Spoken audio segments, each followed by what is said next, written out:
সুপ্রভাত বন্ধুরা, তোমরা সবাই কেমন আছো? আশা করি সবাই ভালো আছো আর আমিও ভালো আছি। তো ঘড়ির কাঁটায় বাজে এখন 8:30 আর এখন থেকে আমি আমার ব্লগটা স্টার্ট করলাম তোমাদের সঙ্গে নিয়ে। অবশ্যই তোমরা সঙ্গে থেকো আর পাশে থেকো আর ভিডিওটা পুরো দেখো। আর যারা আমার নতুন আছো আমার চ্যানেলে তাদের সবাইকে ওয়েলকাম, আমার পুরনো বন্ধুদেরও সবাইকে ওয়েলকাম। তো চলো ভিডিওটা তাহলে শুরু করা যাক। আর তোমাদের যদি আমার ভিডিওর কোনো পার্ট বা আমাকে বা আমার ভিডিওর কোনো কিছু তোমাদের ভালো লাগে অবশ্যই তোমরা কমেন্ট করবে, লাইক করবে। আর তোমরা কোথা থেকে দেখছো একটু প্লিজ কমেন্ট করে জানাবে, তাহলে আমি বুঝতে পারবো যে আমার বন্ধুরা তাহলে আমাকে কোথা থেকে দেখছে। তো দেখতে থাকো তাহলে। এই যে সকাল তোমার 8:30 বাজে, দেখো কি সুন্দর ইয়েটা ফুটেছে। আর আমি এই যে বাইরে চলে এসেছি, তোমার বাইরে চলে এসেছি মুখ ধুয়ে তোমার যাব ঘরে। একটু বেশি ভালো আছি বলতে হবে, কারণ জানোই তো এসেছি, বাড়িতে রয়েছি, তো বাপের বাড়িতে অত চাপ নেই। বাড়ি হলে তো তোমার একটা অন্যরকম চাপই থাকে, চাপ ঠিক না, একটা ওঠার তাগিদ থাকে যে আমার এই কাজগুলোকে আমাকে করতে হবে, আমার মেয়েকে রেডি করা, মেয়েকে দেখাশোনা করা, বরের জন্য ইয়ে করা, বরকে গুছিয়ে গাছিয়ে দেওয়া, তো এইসব কাজগুলো টুকটাক তো থাকেই। আর রান্নাবাড়া তো বাদই দিলাম, রান্নাবাড়াটা যেহেতু পুচকুটা খুব ছোট তাই আমি কিছু মাস ধরে তোমার রান্না করছি না। তো বাড়ি গিয়ে আবার হয়তো শুরু করবো, আবার পুরনো নিয়মে ফিরে আসব। তো জানো তো আমি না আগে কোনো কাজই করতে পারতাম না, মানে আমার যখন বিয়ে হয়েছে আমি কিছুই পারতাম না, বাড়ি থেকে আগে কিছুই শেখা হয়নি সেরকম, না শিখেই বিয়ে হয়ে গেছে। তো পড়াশুনোর চাপেই বলো, আর সময়ও পেতাম না। বিয়ের আগে শুধু না টিউশনি করতাম, তোমার 3-4 বার দিনের মধ্যে 3-4 বার স্টুডেন্টদের পড়াতাম আর কলেজে যেতাম, পড়তে যেতাম, এই করেই সময় কেটে যেত। তো সেভাবে কোনো কাজকর্ম করিনি। আর বাড়িতে আমি একটাই মেয়ে, তো আমার মাও সেরকম কোনো দিন আমাকে কাজের প্রেশার, মানে কাজ করতেই হবে, মাই সব করতো ছোটো থেকে, সেরকম কোনো দিন করিও নি। আর আমি ভাবতাম কি যে আমি মনে হয় পারবো না, কিন্তু এত বছরের বিয়ের মানে হয়েছে আমার, তো একটা জিনিস আমার অভিজ্ঞতা হয়েছে যে কোনো কিছুই মানে অসম্ভব না, এটা একদম বাস্তব, জানো তো। মানে কোনো জিনিসই অসম্ভব, তুমি পারবে না এমন কোনো কাজ নেই। তুমি যদি ভাবো যে এই কাজটা আমার করতেই হবে বা আমি করবো, তোমার যদি চেষ্টা থাকে তুমি সেই কাজটা পারবেই, তুমি পারবেই, এবং সেই কাজটাতে তুমি সফলও হবে। তোমার লক্ষ্যে তোমার স্থির থাকতে হবে যে আমি এই জিনিসটা করব। এরকম যদি তুমি মনে ভাবো না, তাহলে একদিন না একদিন তোমার সফলতা আসবেই জীবনে, সেটা যে কাজই হোক, রান্নাবাড়াই হোক, সংসারের কাজই হোক, তোমার চাকরির চেষ্টাই হোক, যে কোনো কিছুই বলতে পারো। তাই বলবো যে হার মানলে হবে না, একদম মনের লক্ষ্য স্থির করে, মন স্থির করে যে আমি এটা করব, তাহলে তোমার একদিন উন্নতি হবেই, এটা আমি জানি। তো কিন্তু কখনো কখনো আবার এটা জেনেও আবার ভুলে যাই, আবার মনে হয় ভেঙে পড়ি যে হয়তো পারবো না, কিন্তু আবার এটাও ভাবি যে না, পারবো, পারতেই হবে। তো পারতেই হবে ভাবলে আমি জানি আমিও সফল হব, আর তোমরাও যদি এটা মনে ভাবো যে সফল হতে হবে, তো তোমরাও একদিন সফল হবে। আর একটা কথা আছে না, তোমার প্র্যাকটিস মেক্স ম্যান পারফেক্ট। তো দেখো আমার চুল টুল বাঁধা হয়ে গেল, অনেক দিন বাদে মাথায় তেল দিলাম। তেল আমি একদমই দিই না, আমার ভালো লাগে না, তো আজই তেল দিয়ে দিলাম। আর পুচকুটাকে কান্না করছি, তো পুচকুটাকে একটু নেব।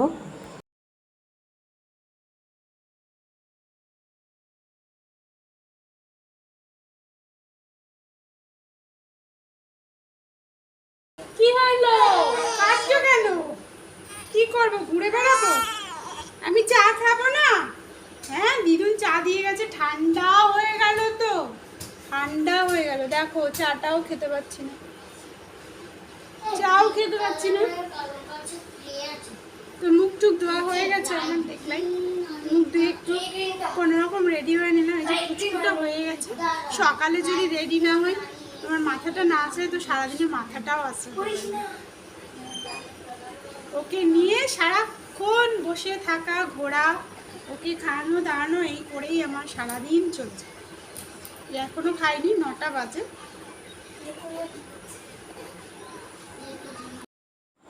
তো পুচকুকে শুয়ে দিলাম, আর এই দেখো চা। তো চাটা খেয়ে নেবো, খেয়ে নিয়ে তোমার ঘরগুলো আজকে ঝাড় দেবো। আজকে সকালে আর ঘর ঝাড় দিতে পারিনি, মাই দিয়েছে। তো এখন দুপুর হয়ে গেছে প্রায়, তো বেলার ঘর ঝাড় দেওয়াটাই আমি দিচ্ছি। তো ঘরগুলো ঝাড় দেবো, বিছনাটা একটু ঠিক করব। বিছনাটা বারবারই এলোমেলো হয়ে যায়, মেয়ে আছে যেহেতু, ছোট্ট মেয়ে, তো ও মঞ্জিসটাই বারবার বিছানায় ওঠে আর বারবার বিছনাটাকে এলোমেলো করে দেয়। সকালবেলা ঘুম থেকে উঠে বিছনা তুলেছি, কিন্তু দেখে মনে হচ্ছে দেখো তুলিনি হয়তো। তো বিছনাটা একটু ঝাড়বো, ঘরগুলো ঝাড় দেবো। টুকটাক কাজ এই বাড়িতে তোমার হচ্ছে, বেশি কাজ মা করতে দেয় না, কারণ মা বলে এত ছোট বাচ্চা আর তুই সারাদিন ওকে নিয়ে বসে থাকিস, কোলে নিয়ে থাকিস, আমরা তো আর ওকে নিতে পারি না সেরকম। তাহলে আমি যখন কাজ করছি, কাজ করি, তুই ওকে সামলা। তো আমি ওকে সামলাই, ওকেই সারাদিন রাখি। তাই আর কাজের ফাঁকে তোমার যেটুকু ঘরের টুকটাক একটু কাজকর্ম করি, সেরকম বেশি কিছু করি না। কিন্তু আমার বাড়ি গেলে আমার যা যা ডিউটি সবই করতে হবে, সবই করব। তখন ওই যে তখন ঠিক করব, তখন প্ল্যান করে কি করব, একটু আগে করে ঘুম থেকে উঠব। ওঠার আগে তোমার এখন যেমন তোমার এখানে ঘুমাচ্ছি আমি, ও না ঘুমালে ও 3টের সময়, যেমন আমি ধরো রাতে ঘুমাতে ঘুমাতে আমার 3টেও বাজে, 4টেও বেজে যায়। কোনো দিন এডিট করলে আমার ভোর হয়ে যায়। ও যদি রাত 2টোয় ঘুমায়, আমি হয়তো এডিট করতে বসি, ভিডিও এডিট করতে করতে সকাল হয়ে যায়। তো সেদিন সকাল হলেও 5টার সময় যদি ঘুমাই, তো 5টা থেকে 8টা অবধি আমি ঘুমিয়ে উঠি অনেক সময়। তো আর দুপুরে হয়তো 1 ঘন্টা ঘুমাই, একটু কম ঘুমানো হয়, কিন্তু ঘুম কিছুটা হলেও এখানে হচ্ছে, কিন্তু বাড়িতে হয়তো সেটা হবে না। কিন্তু সব কাজ ঠিক আমি করব। তখন একটা প্ল্যান করে নেব যে একটার পর একটা করবো, এই সময় এটা করব, সেই সময় এটা করব, একটা রুটিন করে নেব আর আগে থেকে প্ল্যান করে নেব। দেখবে তোমরাও যদি কোনো কাজ প্ল্যান করে করো, তাহলে সেই কাজটা একদম সঠিক টাইম মতো হবে এবং তোমার অনেক সময়ও বাঁচবে আর কাজটাও তাড়াতাড়ি হয়ে যাবে। তো এইভাবে আমি আগেও এরকমই করতাম, কিন্তু ছোট পুচকুটার জন্য এখন অতটা যদিও করি না, প্ল্যান করে আর কাজ করি না, করা হয় না আর কি।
কাছাকাছি হয়ে গেছে।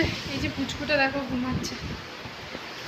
আজকে সকালে আর তোমার ঘরমর ঝাড় দিতে হয় না, যে মাই দিয়ে দিচ্ছে। বললামই তোমাদের দেরি করে উঠেছিলাম, আর রাতে ঘুমাইনি। ও তোমার রাত 3টের সময় ঘুমিয়েছে, 2:45-3টের সময়। এর জন্য আমারও ঘুম হয়নি, অনেক রাতে ঘুমিয়েছি। তারপর তোমার এই যে উঠেছি বেলা করে, 8টার সময় উঠেছি, 8টার একটু পরে উঠেছি। উঠে তারপরে দেখি মার ঘর ঝাড় দেওয়া হয়ে গেছে, মা দিয়ে দিয়েছে। তো আজকে দুপুরের ঘর ঝাড় দেওয়াটাই দিলাম। তো কাচলাম, এই এত বেলায় কেচে উঠলাম। এখন স্নান করতে যাব, স্নান করে আসি। তো আজকে কি করব এখনও পরে জানি না, তো দেখতে থাকো। তো দেখো স্নান করে খেতে বসেছি, মাছের মাথার তরকারি, শাক আর ডাল রান্না হচ্ছে, এটাই খাবো। তো আজকের ব্লগটা এই পর্যন্তই। সবাই ভালো থেকো, সুস্থ থেকো, আর নতুন কোনো বন্ধুরা থাকলে আমার চ্যানেলে অবশ্যই চ্যানেলটা সাবস্ক্রাইব করে দিও আর বেল আইকনটা ক্লিক করে দিও। সবাই ভালো থেকো।